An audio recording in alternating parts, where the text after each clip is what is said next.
Hello, my name is Rin, and I am joined by my colleagues today, Holly, Olga, Jessica, and Sonali. We'll be taking you through navigating eBenefits. I'm going to give people just another minute or two to join, and then we will get started. So thank you.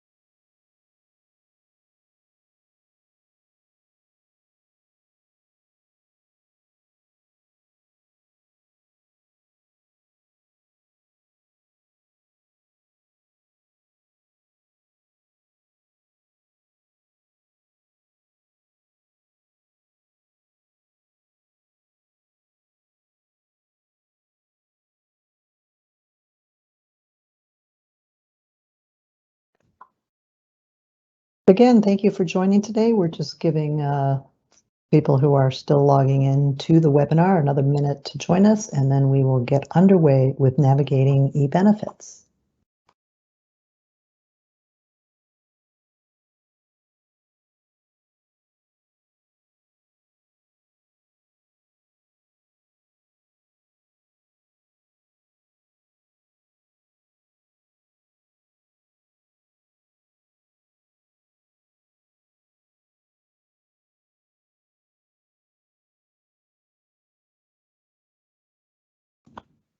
All right, well, let's get into this. Again, thank you for joining the San Francisco Health Service System as we present to you some resources on navigating eBenefits.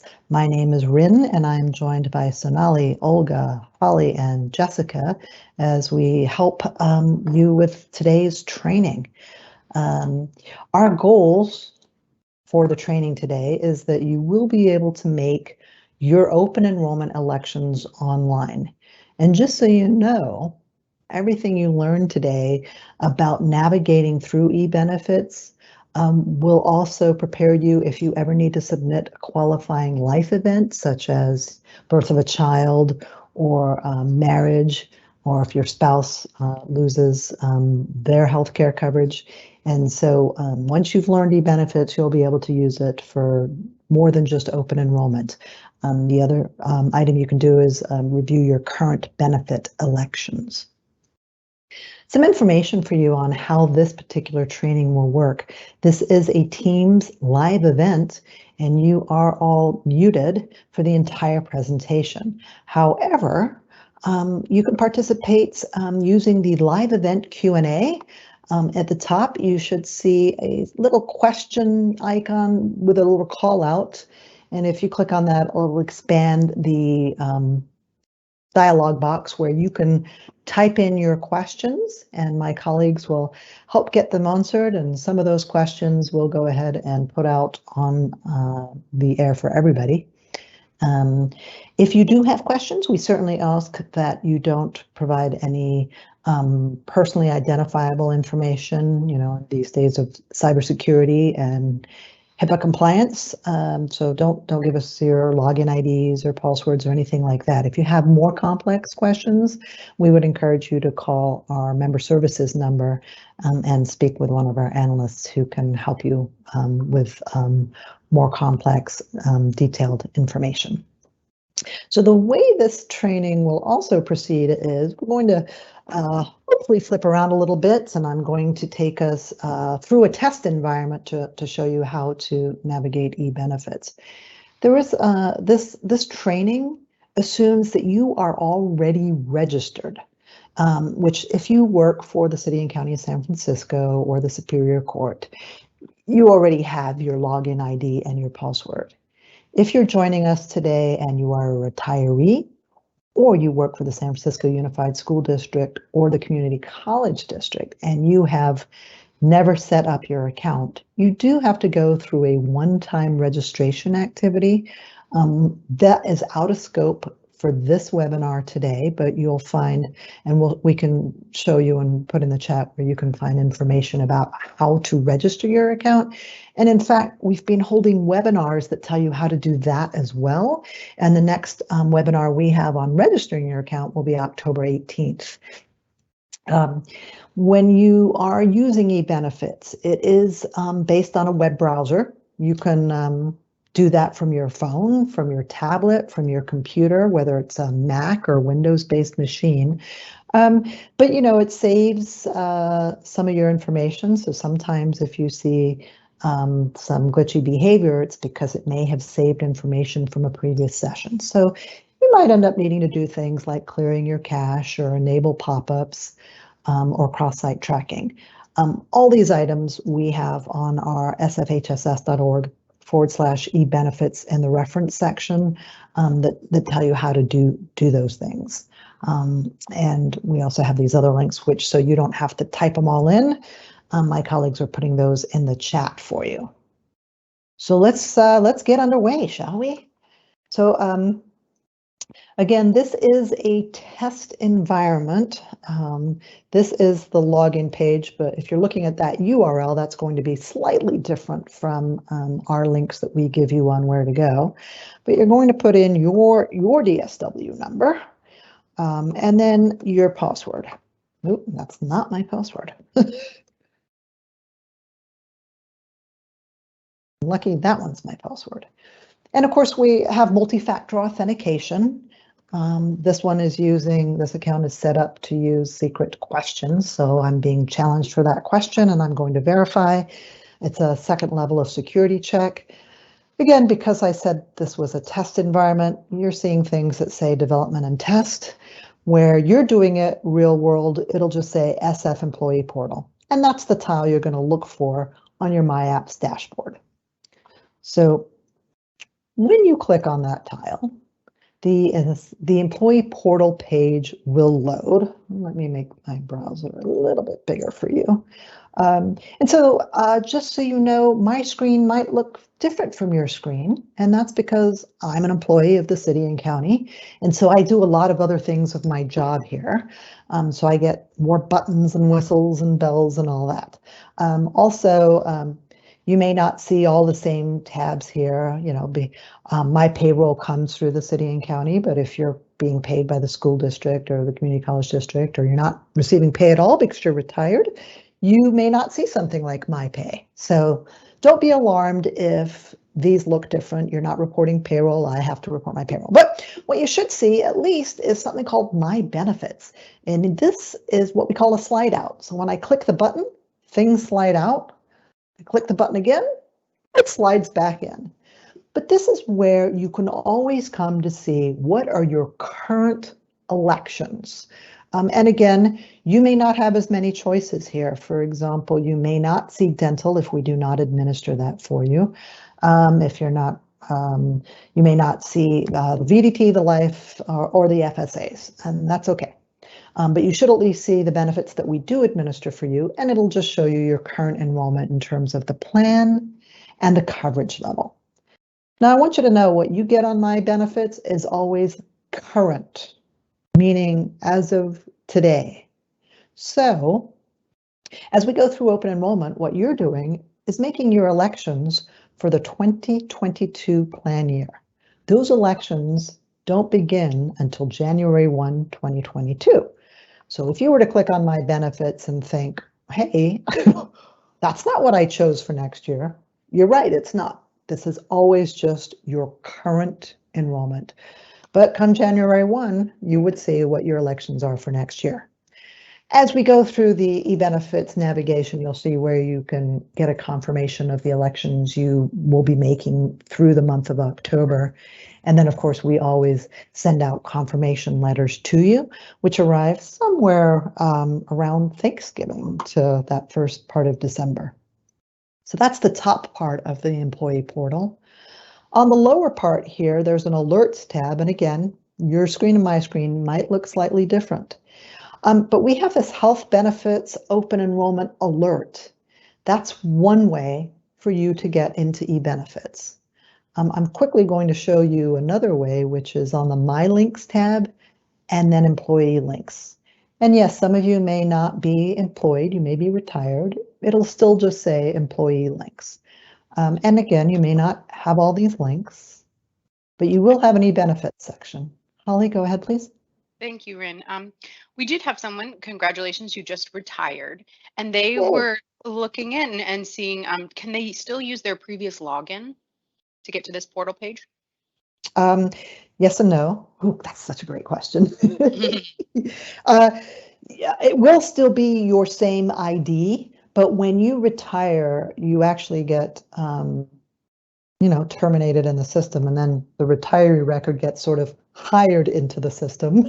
And so I think you'll probably have to do some sort of password resets and potentially an MFA reset. But it will still be your same DSW that you've been your same either DSW or employee ID, however you want to call it, that you've previously been using to log in. You could try doing, just for kicks, heck, you can inform us. Do it, put in your ID and your password and see if it lets you in. If it doesn't, try doing the forgot password and see if it still has enough of your MFA that you can go ahead and do the get your password reset and get in. If not, then what you're going to have to do is let me do this real quick because I'm logged in there and I don't want to be. What you'll then have to do is, that's not quite what I want either. When you go to the myapps.sfgov.org and there's that login page, there's a little link right at the very bottom, and this is part of what we will discuss in that says first time registration for retirees. So you may have to actually go through and do all that to get in. But again, our registering webinar, next one is October 18th, and we do have lots of information. And since you're probably used to logging in, you're probably one up on a lot of folks. Thank you for the question. Okay, so the other way to get into eBenefits, and again, you may not see all of these links because you're not necessarily an employee of the city. There's an eBenefits section, and here we see like the open enrollment link. So this would be the same thing as me clicking on that alert tab. But if there's other times during the year that you need to get into eBenefits for a qualifying life event, then you would use this link for it. So for ease of today, I'm just going to use that nice alert that we've provided you. I'm going to click on that, and that's going to get us into eBenefits. And this is a test environment, so it may run a little bit slower than my other environments.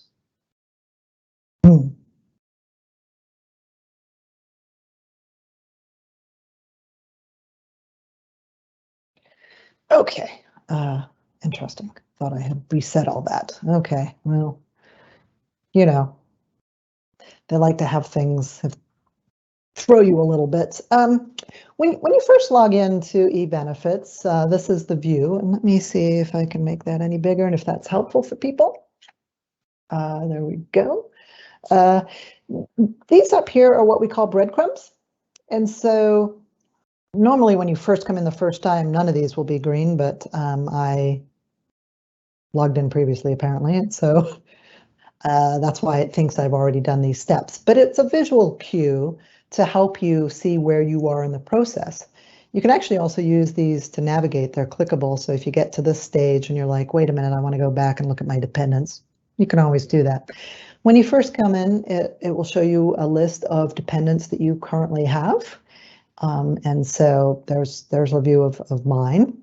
Other important notes that I'd really like to stress right from the onset is that you must click Save and Continue through every single screen, so we make sure your information that you're submitting is being registered.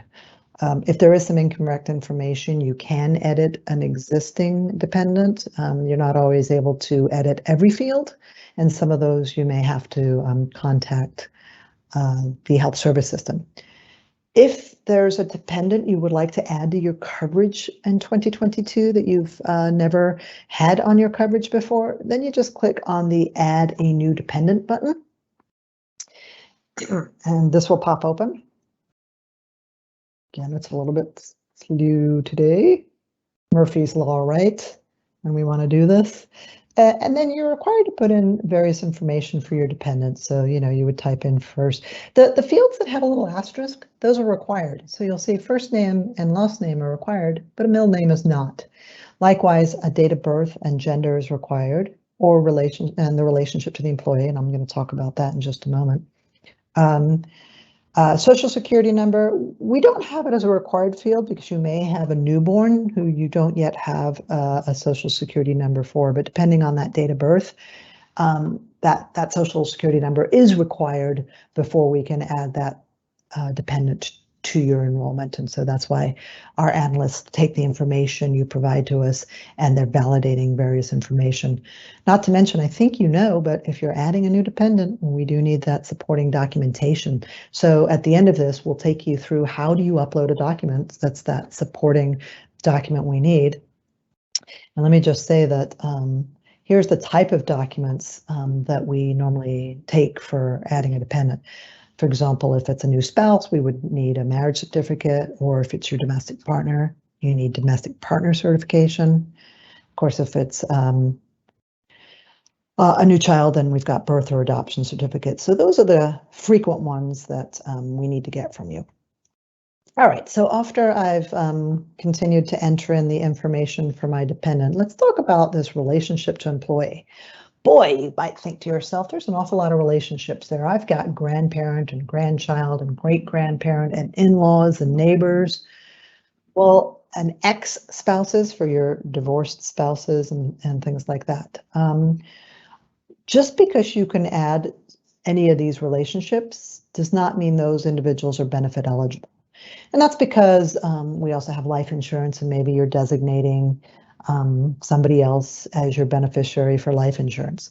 We also keep emergency contact information. So maybe that's some of your emergency contacts. And so that's why there's a lot of other relationship codes in there.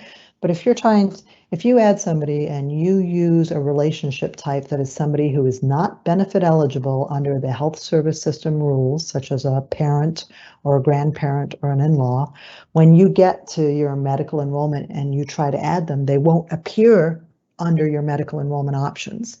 And that's because they're not a qualified dependent. Our qualified dependents are all laid out in the member rules, but to make that a little bit easy for you, let me just quickly scroll forward to a slide here for you.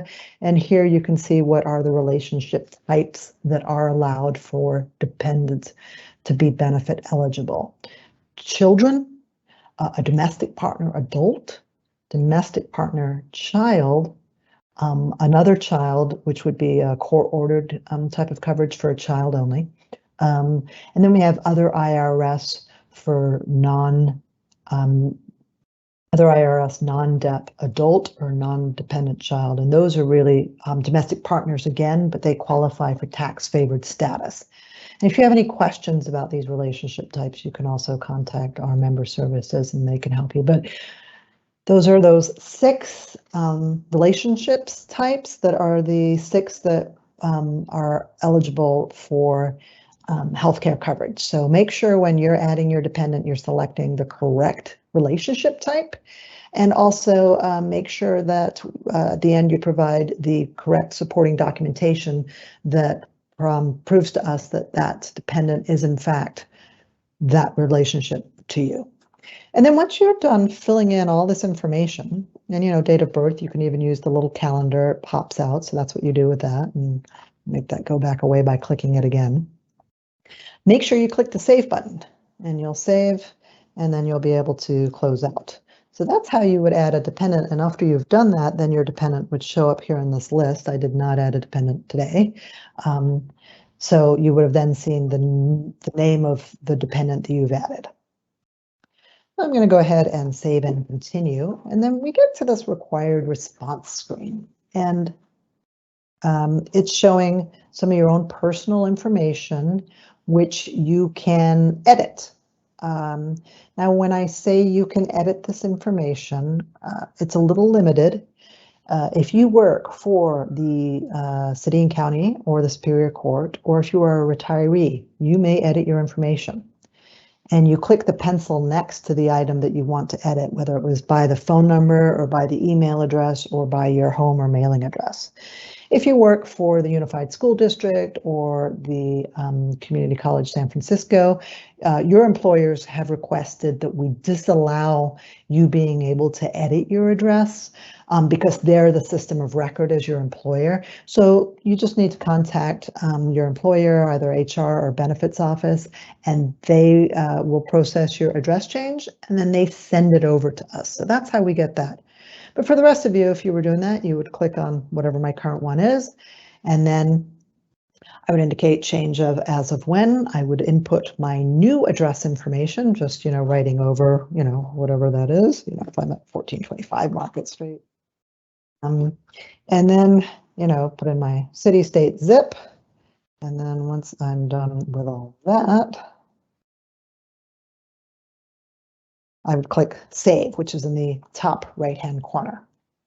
And we do have on our website, ooh, it didn't like something, so it'll talk to you. Yes, good, I'm glad I did that. It doesn't want me to put a period by street there, so I'm going to back out and delete backspace over that, get rid of it, and save. We have step-by-step instructions, and my colleagues are going to put those in the chat, and then as part of this presentation, I'll show you where you can go find all this information. But that actually shows you screenshots of stepping through all these types of things, whether you're adding a dependent or whether you want to update some of your personal information. But that's step 2 of the workflow with eBenefits. So, we took a look at our dependents. And we've now taken a look at our required responses. Again, always making sure to hit save and continue. So, and Rin, this is Holly coming in. We did have a question thinking that we've gone through some of the steps. Someone's asking, do you have to finish all the changes at once? And can you save and come back later to complete and submit? Very nice. You absolutely can save and come back. And in fact, that's kind of what I did today, which is why I had 2 of my items in green when the rest of mine were still in red, because I hadn't gotten there. Or, and we'll talk about this when we get there and point it out, let's say you get through all of the screens with your elections, but if you haven't submitted it yet, you can keep coming back. But remember, deadline, October 29th, 5 p.m. And sometimes if you've gone ahead and submitted it and then you're still having second thoughts, we will have already started to process your elections for you. So then if you come back and you log back in, you might get an error message that says no open event, and it doesn't even let you into eBenefits. If that happens and you're still within the October 29th window, go ahead and call our offices. We can reopen this event for you, and then you can come right back in and make what other remaining changes you have to make. So yes, you can come in and out. So the next thing it'll do is it's going to look at your current elections. Now, this is going to vary by individual because you, again, may not have the dental or the BDT or the life. And so this should show your enrollment. And right now, this first screen, the first time you come in, for some of you, you may already see, if there's any writing in red, that's because there's already a change happening. For example, we have our PPO through United Healthcare administers it in the 21 plan year. In the 2022 plan year, Blue Shield is administering it. So you're already going to see this as in red, meaning there's been a change that we made for you on the back end. You can still change those things, though, as you go through eBenefits. But what this is telling me right now is, if I keep everything I have today and don't make any other change, I keep it all the same, here's what I'm going to end up paying. So that's how I interpret that. And then it's going to ask me another question. I got to scroll down for it. And it says, do you agree with the new elections shown above? And so if I'm not going to make any changes to any of these, and some of these I cannot make changes to, my VDT, my life, my LTD, those are employer paid. So I get those. I don't get to choose them. Medical, dental, vision premier, I get to choose. Again, some of you are medical and vision only. But if I agree with that and I don't want to make any changes, I can just say, yeah, I agree with it, save and continue. And for me, what it'll do is it'll advance me through all those other screens right to the FSA screens because for Superior Court and City and County of San Francisco employees, you do have to re-enroll in your FSA every year. But if I want to change anything else, I'll click no, which is what I'm going to do so that we can go see all these other screens. And again, clicking on that save and continue. And so now we're moving into the elect benefits portion of eBenefits. And I'd like to show you some other navigation and links because there's a lot happening. First of all, on all these pages as you go through, there's a link to the benefit guide. So and it'll open up with your benefit guide. So for me, I'm MEA, so it'll pop me open into an MEA benefits guide, which I could download and open. And how that did it is it opened in another browser window. So to get back to eBenefits, just go find the one that says Decision Engine page. And now I'm back where I was a moment ago. There's also, we'll look at the plans in a moment, we talked about this being the breadcrumbs to tell you where you are in the process, and I'm in the elect benefits portion now, but this also tells me where I'm at in the process for getting all my health benefits elected, and right now I'm on the medical and basic vision portion, and then you'll see as we move through, these will give me some visual clues of where I'm at in the process. And I can always, if I didn't want to do anything with medical, I could always use this to skip around as well, just like I could do with this. So this shows me who I've got currently enrolled. I currently have myself enrolled. So if I want to not enroll myself, I would waive the coverage by clicking the waive box. And of course, when you added your dependents on the previous screen and made sure you have a benefit eligible dependent, their names will now appear here. If you did not select a benefit eligible relationship type and you're not seeing their name, that's why. And right now it's telling me I'm member only. If I decide I want to enroll this dependent as well and I click on that name, you will see that now it's showing I'm member plus one dependent. But I'd like to show you what else is happening here because there's a lot going on. My cost right now is $7.16, and that's because I'm on that E-only coverage. I'm not sure what my contribution is, and if it changes, I guess it won't impact my healthcare, so that's good, but I have to check my plan. The other thing is, because we have a lot of medical plan choices, again, this may vary depending on if you're retired or you're active, what plans are available to you, but I can scroll left and right to get through all those different plans. But the one you're currently enrolled in always has this green bar that says currently elected. And I'm in a test environment, so do a little bit of ignoring on these all these rates here, but that does update to your when you're in production doing this in the real system, you get the right rates on here. But what you'll see, so you can scroll left and right, but you're going to get a little plan description, but also under all of these buttons are linkable. So what these do is one of them goes out to various plan documents. So for example, if I click on that, it takes you to a page on our website, sfhss.org, that is telling you all about the evidence of coverage and your summary of benefits, so that you can learn more about these plans and read all those kinds of documents. And again, go back and find that Decision Engine page web tab.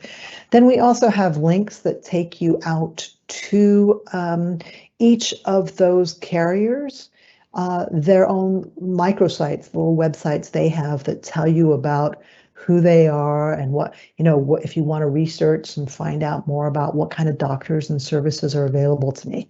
And you can close these as long as you don't close out your Decision Engine page. If you do, it'll just have it saved to the last time we click save and continue, and you can log back in. So if you accidentally close that one, it's not the end of the world. But yeah, so you can, and just again, because we have more medical plans than fit on one page at a time, with the medical plan specifically, you do have to use these right arrows to continue to go to the right or to the left.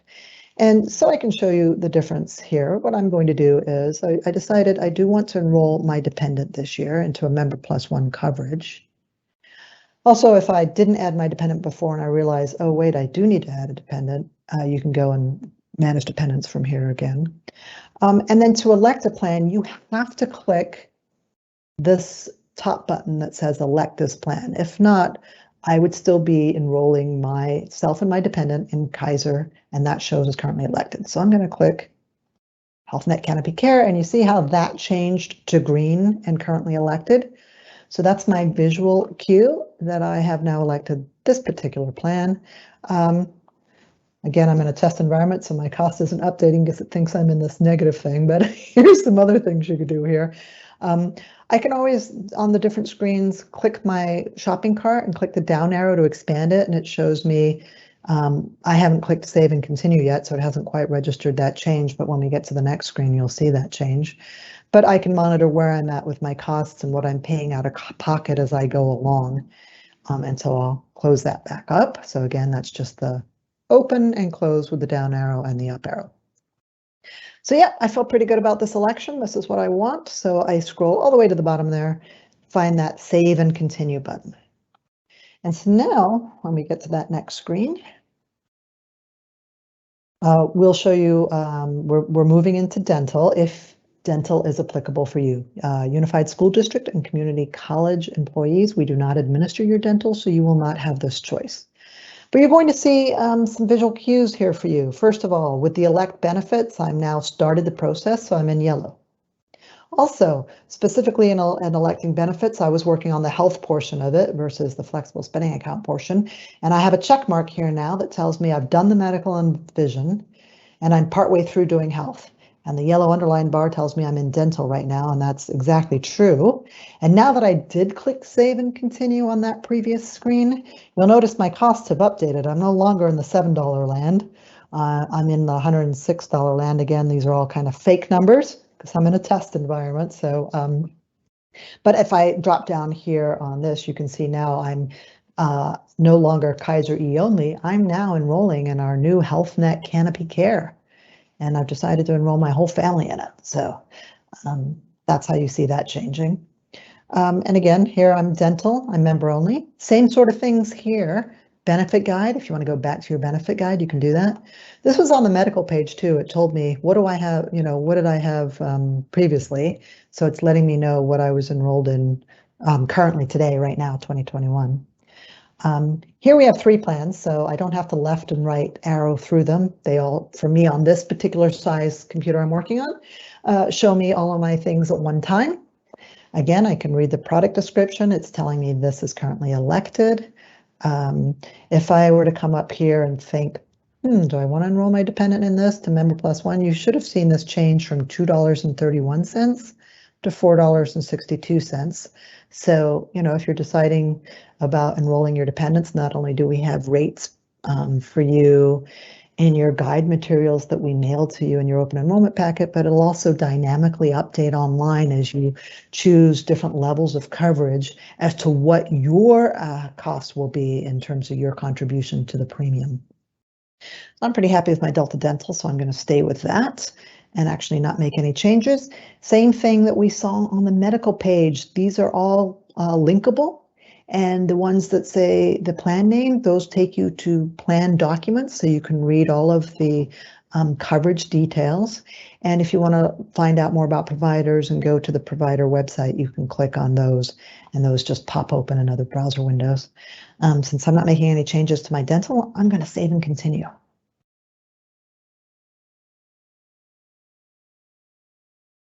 So got a check mark by dental now because I have gotten through dental.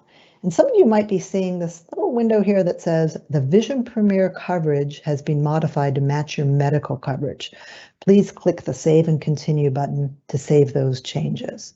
So let me talk a little about that. When you are enrolled in medical through the San Francisco Health Service System, basic vision is included. It comes with it. Vision Premier is a buy-up plan. Instead of once a year, you can get, or twice a year, every 2 years for your eye checkup, you can get that once a year. You also get a much higher allowance in terms of contributions for frames and contacts and some other deals on copays, et cetera, et cetera. And you can always read more about it online or talk to our analysts if you have any questions about this particular benefit. I wear spectacles, so I love this benefit. Anyway, because this is a buy-up, it is all paid by you. There is no employer contribution, and it adds on to the basic vision. And that's why for everybody in medical, if you want the Vision Premier, everybody has to be in Vision Premier. So you can't decide, oh, I'll take it for me, but I don't want to enroll my dependent. So that's why it noticed that I added my dependent to medical.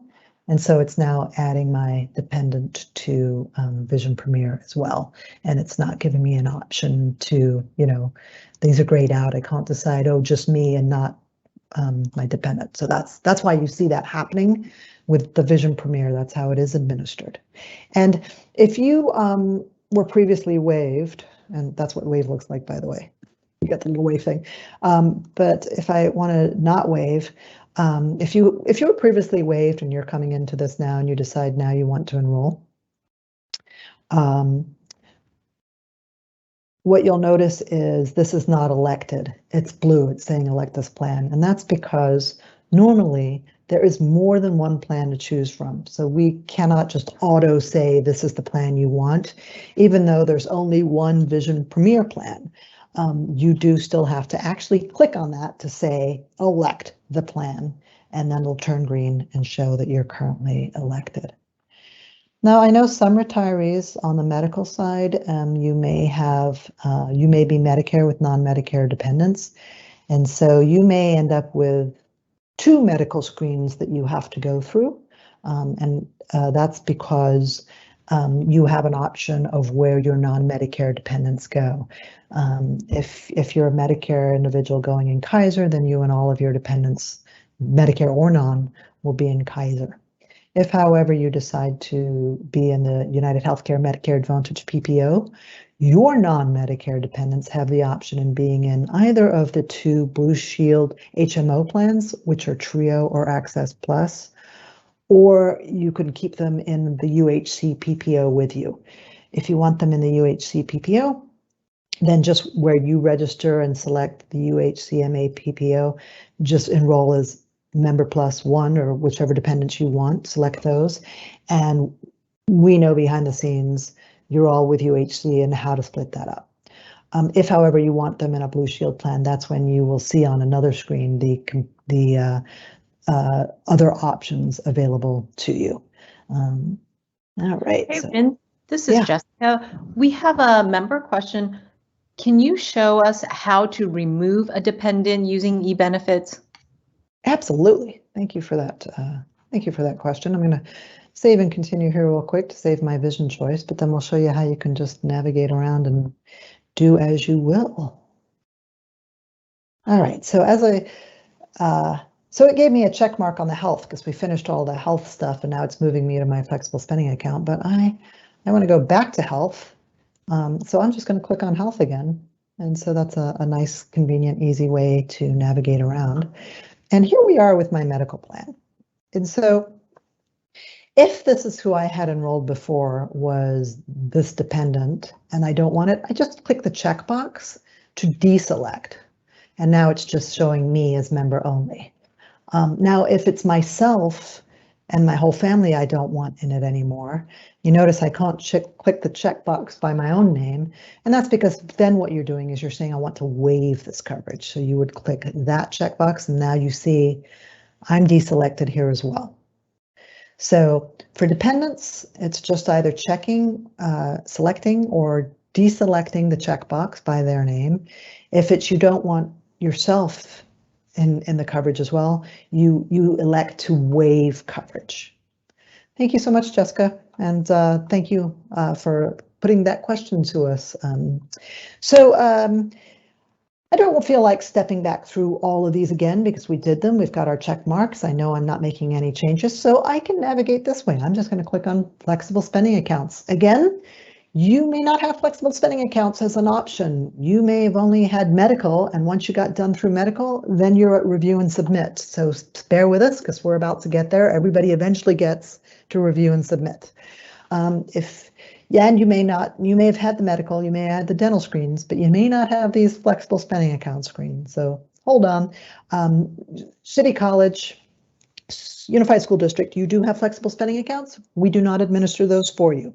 So you will not see these. You will need to contact your own benefits office for information on your flexible spending accounts, which are pre-tax contributions allowed by the IRS to pay for the healthcare ones, have for qualifying healthcare expenses such as copays. If you want to enroll, and remember, for those that we do administer your FSA, you do have to re-enroll in your FSA every single year. Off to the left here, it's telling me what I pledged in 2021. I happen to have an $800 pledge. Same thing as before, you've got a benefit guide link if you want to go in and read more about FSAs and our FSA vendor P&A. I'm going to enroll. And it'll tell you here that a minimum is $250 and your max is $2,750 for the 2022 plan year.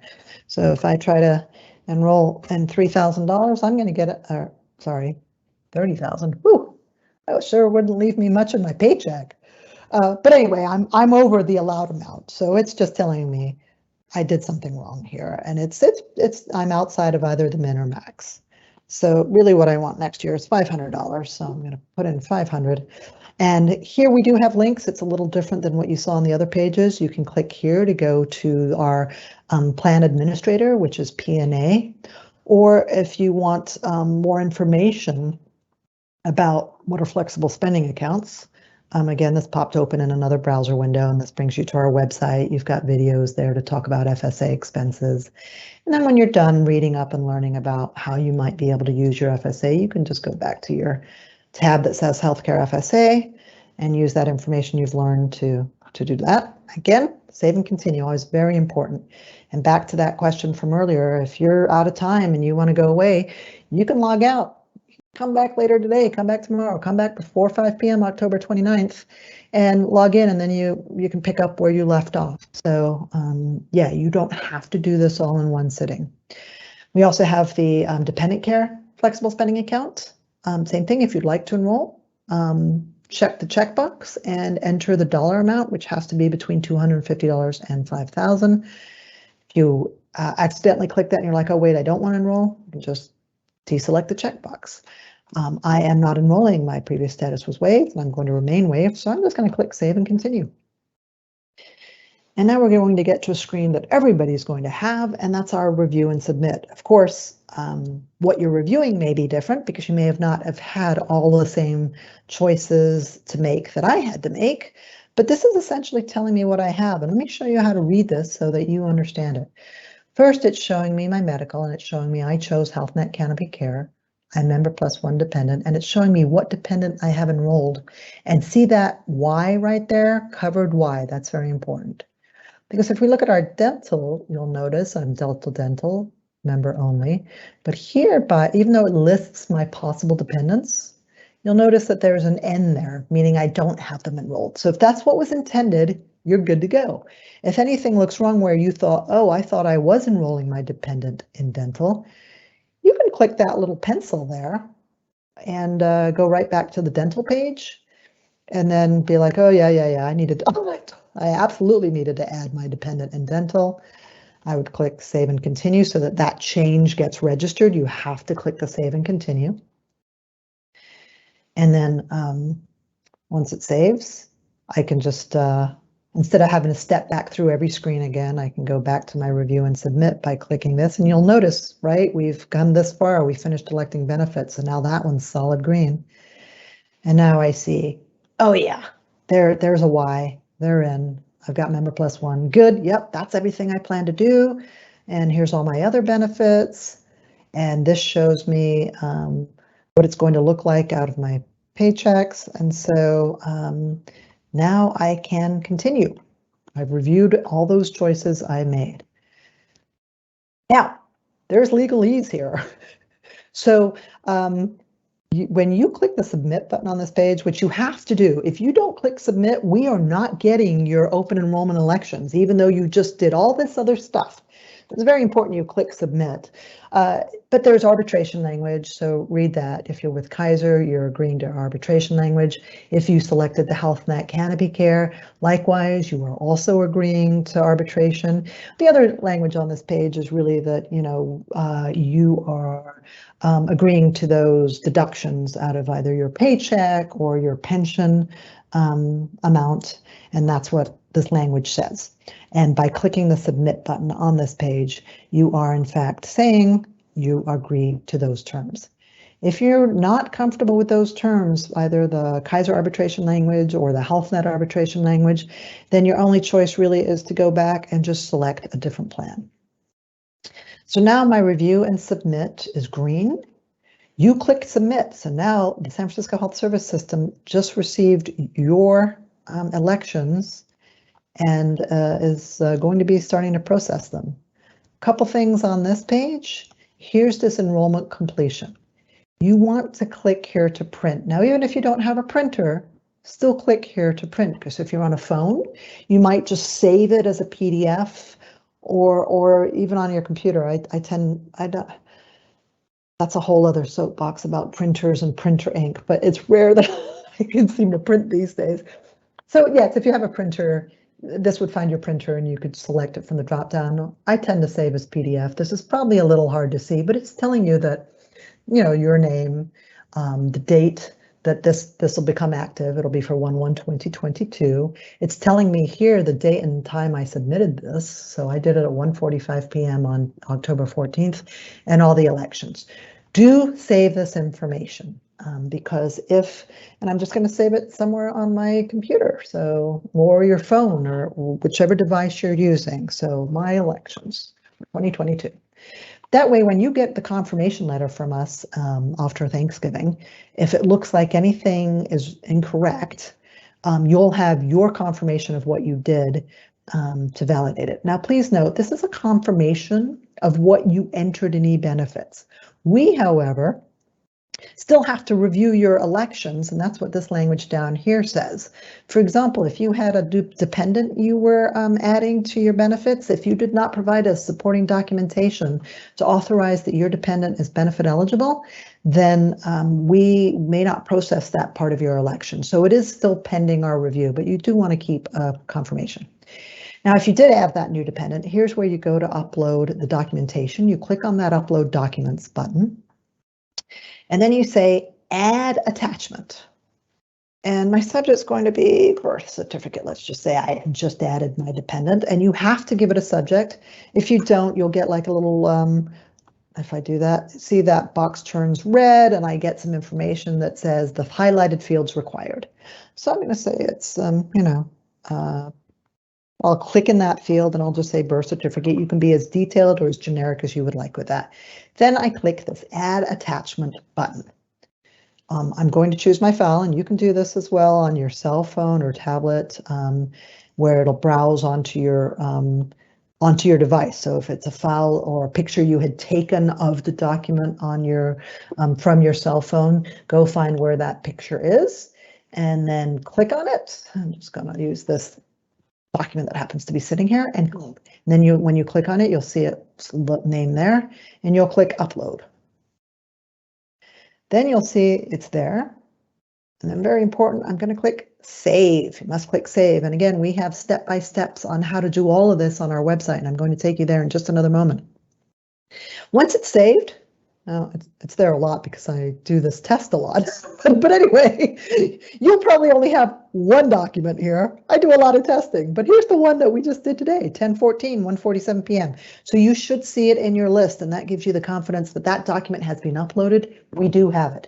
Click the X button, and you are done. You can click Save and Continue. If you're City College or USD, you'll have some other messaging about where you need to go to enroll your other benefits. For San Francisco city and county employees, as well as Superior Court employees, we have directions for you here about where you go to enroll in your voluntary benefits. When you're all done, just click Exit, or you can also click the Sign Out button at the top. And you have done eBenefits, not only for Open Enrollment, but now you know exactly how to navigate there during a qualifying life event. I'm going to take you quickly to our website. I'd like to show you a couple other items.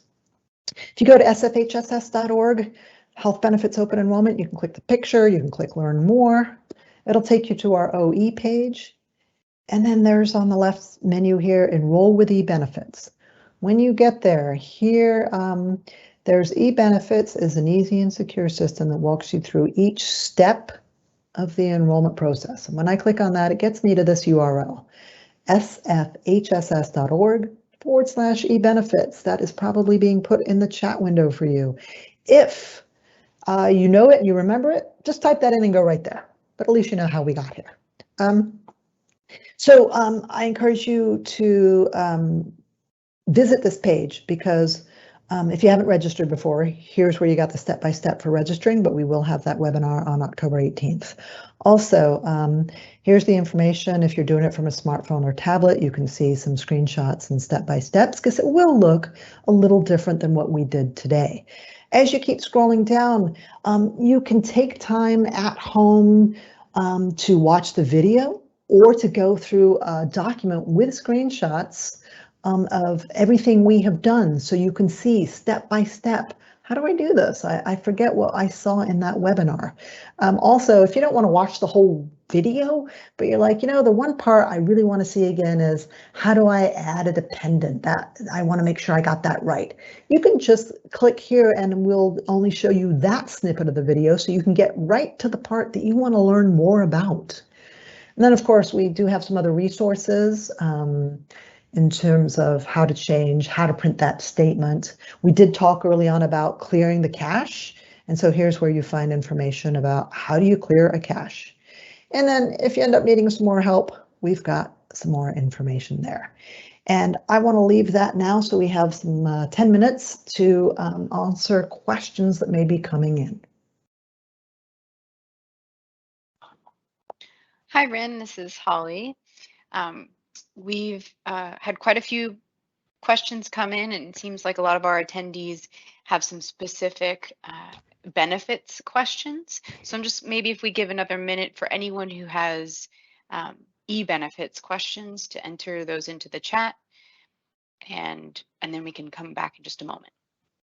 Hi, Rin, this is Jessica. I found one that can be, I found a question from a member that can be completed using eBenefits. It's actually a great question from BB. I just married an employee and we want to add me to the county health plan. How do we do that? Must we wait until January 2022? Can you explain the difference between a life event and, of course, open enrollment right now, which is for next plan year that starts January 2022? Can you show them that? Sure, and that's a great question, and congratulations. Yeah, qualifying life events don't. So what open enrollment is your one time a year that you can make any changes to your benefits. But then there are things that are defined as qualifying life events, and those are events that you don't have to wait. In fact, you have to act rather quickly. You have to do it within 30 days of that event date. So within 30 days of the day you got married, you can now be added. It's a qualifying event.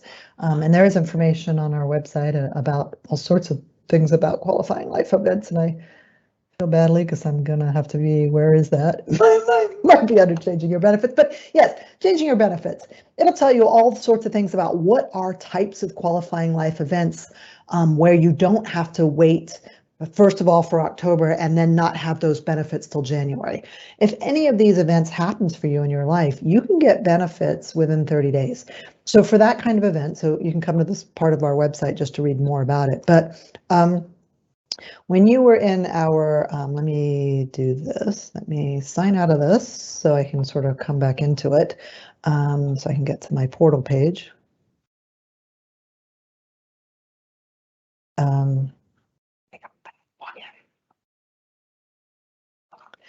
Instead of choosing the open enrollment alert, which are for those benefits that begin in January 1, go to the My Links and under Employee Links, then under eBenefits, you're going to see a link here that says Submit a Qualifying Life Event. And this is that different workflow. And here's where you're initiating the event. You're telling us, whereas with open enrollment, we're telling you, hey, you get to do this now. But this is you telling us, we have no idea that you got married. And so you would tell us what kind of event it was. And then once you say you got married, in fact, the very next thing, this one up front, will require you to upload, I think it happens right up front, a copy of that marriage certificate. And then after you click continue, it'll take you right into that eBenefits workflow where you're selecting the medical and dental and vision and all of that. Thank you for that question.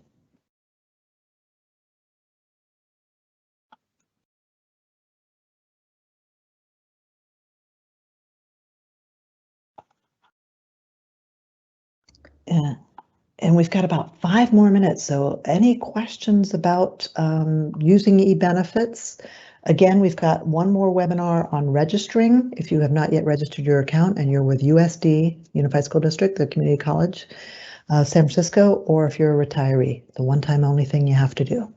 And I've come here to our open enrollment page, by the way, and I've clicked on the webinar calendar because we've got lots of other fabulous webinars too. And I realize that's probably a little small to read, but not only navigating eBenefits and getting into our benefit enrollment system, but also for you to learn how to make the most out of your benefits.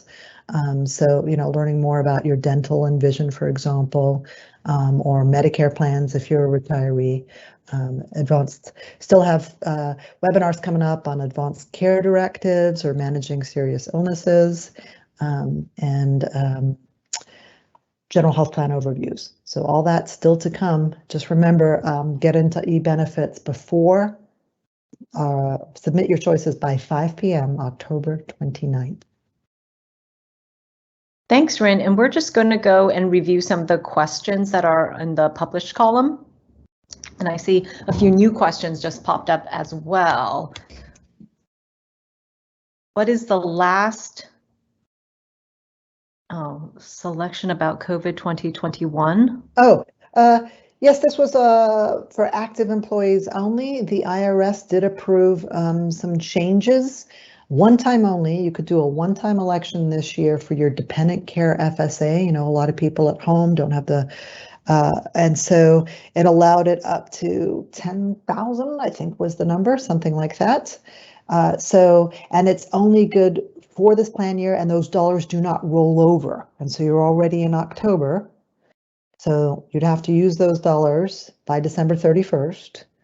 But that is what that was. And I believe on our website, if you'd like to learn more, we did have some information as well about the not sure if it's still up or where it is. Okay. Or if you have other questions, you can also contact our member services. The number is 628-652-4700. But yeah, that's what the COVID-19 event was. It was allowed by the IRS. Thanks, Rin. And you had just mentioned our contact page, and I'm seeing that we have about 3 minutes left. I can put that into our chat as well as our raffle.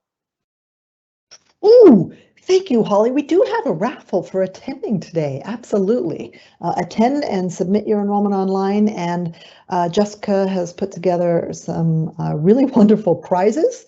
So absolutely, you're going to want to make sure you click the link, and then it's just requesting, I think, some of your contact information so that we can make sure if your name is drawn, we can reach out to you and get you that fabulous prize.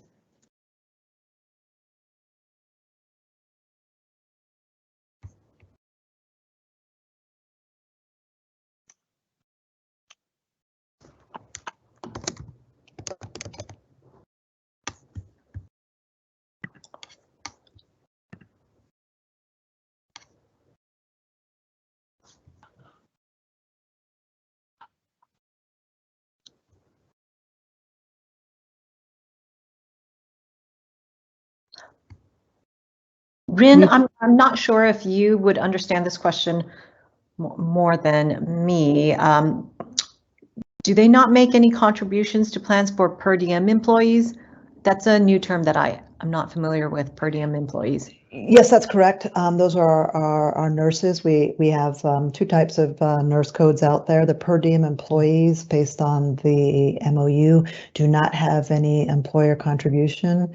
They end up, it's different agreements. I think it comes back more in wages than the other nurses. But yes, so if you're logging in and you're seeing those higher costs that are your contribution, that is correct. And here's another great one I'd just love to share with everyone.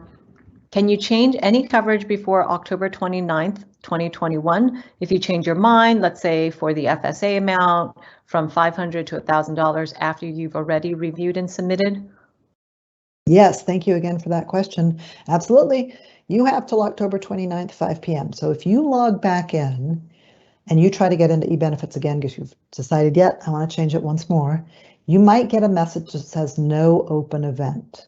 That's because we've already started a process, because we have over 70,000 members, so we do need to get some of them going, but you still get the opportunity to change. So you can just call our offices and let them know you'd like to go in and change, and they can reopen your event. It takes about 15-20 minutes, and then after that 15 or 20 minutes, you can log back in and make the change. So definitely you don't want to find yourself at 4 p.m. on October 29th requesting that, because our phones will probably be slammed. But yes, you can keep coming back in all the way. If we've happened to have already processed your event, so it's saying no open event, just call us and we'll reopen it.